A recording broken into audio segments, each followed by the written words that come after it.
Hi, my name's Dave Morris. I'm front of house engineer for Talon, the Best of Eagles, and we're at the Lighthouse Theatre in Kettering. Cool. And this is how many gigs have you done on the? This will be my fourth show with this desk, and already it's proving to be a real winner. It's very easy to operate once you get your head around how it's all designed. It's easy. It's still a lot to learn. You know, every time you do a show you find something else that you can push forward with. I used to do, at the desk I had before, I would do monitor mixes. Haven't got to worry about that on this system because we've now got the stage monitor. So that's taken a bit of pressure off me from the monitoring point of view. Love the reverbs, high quality, and again all the access, parametric as you can see here, touch screen, when you're in. Very easy to go and do any editing that you need to do in show, it's not a problem. I love the way all the display comes up as well. Even the way that the faders change, they're quick, very responsive. The old digital desk I had, you had to wait for them to settle. Sometimes you'd miss a cue because you were waiting for the delay on the faders. So all in all, it's just progressing every show, and I think it's going to really take the boys forward.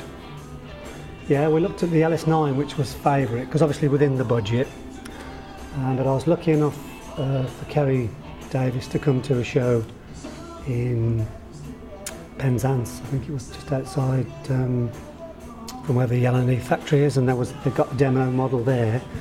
Very impressed with it, and then when I found out that there was like the smaller version that was in the price range, a good friend of mine who sells the Allen & Heath desks said, have a look at the Heath ilive T80 before you make a decision on the LS9 or the Roland as well, that's, you know, which people have been telling me about. And once it was demoed, I thought, yeah, I think that's quite an easy desk to get on with. Love the Cat 5 cable.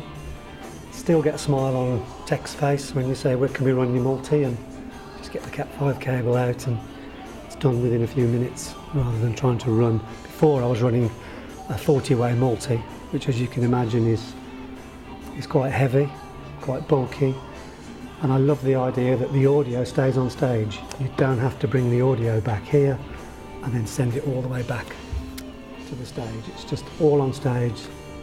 The quality seems a lot better for that. So it's a moment in time. I love it. This is basically my back line on the first page, runs into the vocals, and that's it really, the 24 channels. Again, you've got the returns from the front of the house if you've got to play any intro music or any house music. You've got inputs on the back of the desk, so you can do that from here. Very basic setup. We've gone for the template, which is left, right and sub, because I like to run a separate sub, and I like to have the basically the control over the sub dependent on the acoustics and the venue. So that was the template we've picked, and at the moment I'm tending just to go straight to left and right, not actually getting involved in the DCAs and everything.